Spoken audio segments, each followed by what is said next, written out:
সীমান্ত রক্ষী বাহিনীর কাজ হলো নিজ দেশের নাগরিকদেরকে নিরাপত্তা দান করবে অপর দেশের সন্ত্রাসীদের হাত থেকে, নিজ দেশের সাধারণ মানুষকে নিরাপত্তা দেবে অপর দেশের শত্রুদের কবল থেকে রক্ষা করার জন্য এই সীমান্ত রক্ষী বাহিনীর কাজ। কিন্তু আমরা আমাদের এই দেশের ভিতরে দেখতে পাচ্ছি যাদেরকে সীমানা রক্ষার দায়িত্ব দেওয়া হয়েছে, এরা সীমানা ছাইরা দেশের মাঝখানে আইছে, রাজধানীর ভিতরে আইছে, আমার দেশের নাগরিককে আমার দেশের বেতন খায়া আমার দেশের টাকায় কেনা অস্ত্র দিয়া আমার দেশের নাগরিককে মারতেছে।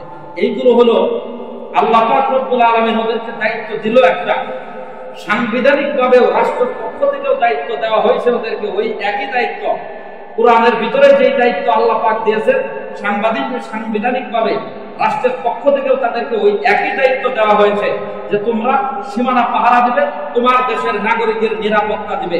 কিন্তু এরা তাদের দায়িত্বের কথা ভুলে গিয়ে তাদের শপথ বাক্যের মধ্যে যে বিষয়গুলো তারা পাঠ করেছিল তাদের শপথ বাক্য ভুলে গিয়ে নিজ দেশের সীমানা ছেড়ে দেশের ভিতরে এসে নিজের দেশের জনগণের উপরে অস্ত্র চালাচ্ছে। 1971 সালে রেসকোর্স ময়দানে বঙ্গবন্ধু শেখ মুজিবুর রহমান ভাষণ দিয়েছিলেন।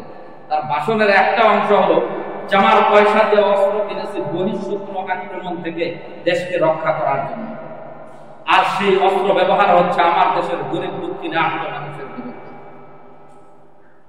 শেখ মুজিবুর রহমান এই কথা যে বলেছিলেন, তৎকালীন দেশের প্রেক্ষাপট ছিল পাকিস্তানে হানাদার বাহিনী আমাদের এই দেশে এসে তাদের এই ভৌগোলিক সীমানাটাকে, আমাদের এই বর্তমান বাংলাদেশকে তাদের দেশের সাথে রাখার জন্য 1947 সাল থেকে 71 সাল পর্যন্ত যেভাবে তারা এই দেশের উপরে শাসন ক্ষমতা চালাইছে, এই 71-71-এর পর থেকেও এই বিগত দিনের মতো শাসন ক্ষমতা এই দেশের ভিতরে চালানোর জন্য তারা এই দেশের মানুষকে জোরপূর্বক ভাবে তাদের উপরে অস্ত্র চালাইছে যে আমাদের শাসন মানতে হবে, আমাদের শাসনের বাইরে দেওয়া হবে।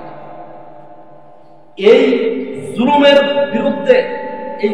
বিরুদ্ধে সংগ্রামের ডাক দিয়ে বঙ্গবন্ধু শেখ মুজিবুর রহমান রেসকোর্স ময়দানে ভাষণ দিয়েছিলেন যে জামার পয়সা দিয়ে অস্ত্র কিনেছি বহিঃশত্রুর আক্রমণ থেকে দেশকে রক্ষা করার জন্য, আর সেই অস্ত্র ব্যবহার হচ্ছে আমার দেশের গরিব দুঃখী মানুষের বিরুদ্ধে। বঙ্গবন্ধু শেখ মুজিবুর রহমান বলেছিলেন এই কথা পাকিস্তানি হানাদার বাহিনী জালেমদের বিরুদ্ধে। আজকে সেই বঙ্গবন্ধুর সেই একই কথা, তার এই কথার ইঙ্গিত সরাসরি অন্য কারোর উপরে না, তার পৌরস্ত্যাপ কন্যা আমাদের প্রধানমন্ত্রীর ঘাড়ের উপরে সেই একই কথা প্রয়োগ হইতেছে। সেও এই দেশের মানুষকে রক্ষা করার জন্য দেশের মানুষের ট্যাক্সের টাকা দিয়ে, দেশের মানুষের ঘাম ঝরানো রক্ত ঝরানো টাকা পয়সাকে বিভিন্ন ভাবে হাত করে সেই টাকা দিয়ে মানুষের চাকরি দিল, মানুষকে অস্ত্র কিনে দিল, বিভিন্ন বাহিনীকে এখনো পর্যন্ত লালন পালন করতেছে আমাদের টাকায় কেনা অস্ত্র দিয়ে, আমাদের টাকায় কেনা সম্পদ দিয়ে, আমাদের টাকায় দেওয়া বেতন দিয়ে ওদেরকে লালন পালন করতেছে। এই হানাদার বাহিনীগুলো, এই জালেমগুলো ওই পাকিস্তানি জালেমদের মতো আমাদের উপরে অস্ত্র চালাচ্ছে, আমার ভাইদের উপরে অস্ত্র চালাচ্ছে, আমার বোনদের উপরে অস্ত্র চালাচ্ছে। পাকিস্তানেরা যদি রাজাকার হয়, পাকিস্তান যদি হানাদার বাহিনী হয়, পাকিস্তান যদি জালেম হয়, যারা ওই একই চরিত্র অবলম্বন করে আজকে আমার দেশের এই নাগরিকদের বিরুদ্ধে এইভাবে অস্ত্র চালাচ্ছে, ওরা আবার ভালো হয় কেমনে? ওরা তো আরো বড় জালেম, ওরা তো ভিন্ন দেশের মানুষ এসে আমাদেরকে মারছিল, আর আজকে নিজ দেশের সেনাবাহিনী, নিজ দেশের বিজিবি, নিজ দেশের পুলিশ বাহিনী, নিজ দেশের বিভিন্ন সংগঠনের লোকেরা আমাদের উপরে অস্ত্র চালাচ্ছে। এগুলো তো পাকিস্তানিদের চাইতেও বড় চালে। কয়েকদিন আগে এই মিডিয়াতে এই খবর আপনারা প্রায় সবাই দেখেছেন,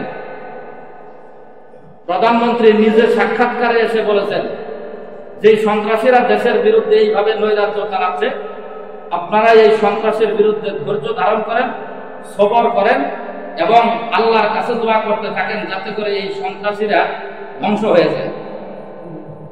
এই বক্তব্যের পরে এই দেশের যারা এই বক্তব্য শুনছে সবাই আমিন বলছে, সবাই আমিন বলছে। আমি নিজেও মনে মনে দোয়া করছি, আল্লাহ জীবনের হাজারো দোয়ার বিনিময়ে হইলেও এই দোয়াটা তুমি কবুল করো, আল্লাহ আমিন। কারণ হলো সে নিজে বলতেছে, আর নিজের ইশারায় সব জুলুম হইতেছে, সে নিজেই আবার বলতেছে জালেমদের সন্ত্রাসীদেরকে যারা আল্লাহ ধ্বংস করে দেয়। সবাই এই দেশের যারাই শুনছে তারাই বলছে আমিন, আল্লাহ আমিন, আল্লাহ এই দোয়া কবুল করে। যদি এই হাজারো মানুষের আত্মনাদ এক হাজারো মানুষের মধ্য থেকে একজন মানুষের আত্মনাদ আল্লাহর কাছে কবুল হয়ে থাকে, আমি তো হলফ করে বলতে পারি এই আন্দোলনের কবুল মুখে এ আর দেখতে পারি, কারণ নিজেরাই সন্ত্রাসী করে আবার অন্যের উপরে চাপায়। রংপুরের বেগম রোকেয়া বিশ্ববিদ্যালয়ের যে শিক্ষার্থী আবু সাঈদকে গুলি করে হত্যা করা হয়েছে, এটা স্পষ্ট, এই দেশের যারা চোখ আছে, বিবেক লাগবে না, শুধুমাত্র এই চামড়ার চোখ দিয়ে যে ব্যক্তি দেখে যে এটা ভাত আমার খাওয়া যাবে, এটা পায়খানা, এটা থেকে আমার দূরে থাকতে হবে, এতটুকু সামান্যতম বিবেক যার আছে, ওই ব্যক্তিও বুঝতে পারছে যে এই আবু সাঈদকে গুলি করেছে পুলিশ।